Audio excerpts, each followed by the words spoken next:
Indianapolis Colts and the Jacksonville Jaguars. We have a Colts team favored by 3.5 as we sit here and record this, a total of 44.5 to 45.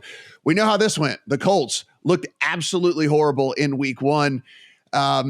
Listen, they were able to move the ball pretty good. A lot of that was Jonathan Taylor just being Jonathan Taylor, but we are, finding a team that could not figure out how to beat the Texans. Now, they had a 42-yard field goal. In order to be able to do just that, Rodrigo Blankenship shanked the 42-yard field goal. He finds himself unemployed come Monday morning because they're like, hey, if you can't make a 42-yarder to win the game for us, then you're not going to kick for us anymore. So he's no longer on the team. The Jags were feisty against the Commanders. That being said, at the end of the day, we're unable to get it done. Carson Wentz actually was able to make some plays in that game and got it done. So, Adam, what do we see here are you looking at this as an obvious bounce back spot for the Colts? Or are you looking at this as hey, maybe we were overvaluing this Colts team a tad, and this Jaguars team, despite the loss, did look pretty good at times?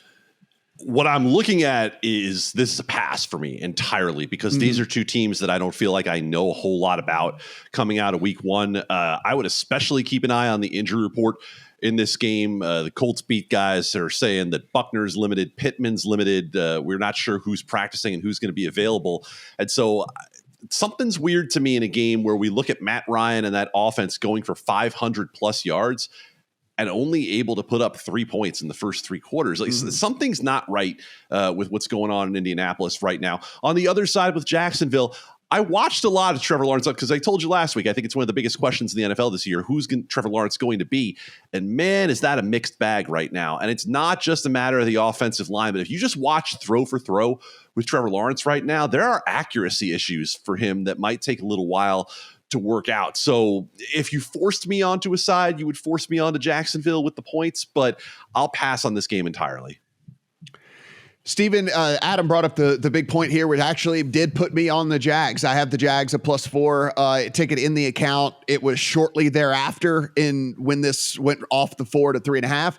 And that was the fact that there were two downgrades at practice for the Colts this week. DeForest Buckner went from limited to DNP. Michael Pittman went from limited to DNP on Thursday. You're looking now also at Alec Pierce, their rookie receiver, who was limited in participation. Kenny Moore, their corner, also did not participate in practice on Thursday. Now, we know that can all change on a Friday, but typically when you get downgraded through the course of the week, it doesn't tend to get better as we further. So I got in on the Jags at 4. I think without Pittman out there, without Buckner, I don't know if there's a huge difference. Now, the Colts are better for sure, but if I'm catching 4 points at home with a Jags team where I agree with Adam, there were some moments where I'm still going like, come on, Trevor, man, what are you doing? But I also saw some moments where I'm like, that's what they were talking about with this kid. Like, that's what's going on here. And you could see, obviously, the coaching change already a big thing for this Jags team, already much better. I really do like them at home here. I can be proven to be completely silly and the Colts just completely boat race them. But that's not how I feel this is going to go. With this injury report, I don't think the Colts are going to boat race them. I mean, on paper, if fully healthy, we can have that conversation, but I don't think we should undersell how significant some of these injuries are for the Colts, with DeForest Buckner being their main pass rusher. Michael Pittman is going to be at least compromised, it seems, in this game. He's not at 100%, going from a limited to a DNP in the middle of the week. So who's Matt Ryan throwing to if Michael Pittman isn't out there? His next best receiver was their backup running back, Nyheim Hines, in week one. That's a major issue for this offense, that they don't have a secondary threat on the outside. And for the Jacksonville Jaguars, I was very encouraged. Yes, I agree that I watched the throws too. He missed Travis Etienne on a wide open wheel route for a touchdown, and then Etienne returned the favor, dropping a walk-in touchdown on a screen pass by the goal line. So, yes, there were miscues for this Jacksonville offense. Despite that, they still finished top 10 in the league in week one in yards per play, 6.2 to 5.6 for Washington. So I thought they were extremely unlucky to lose that game, let alone fail to cover.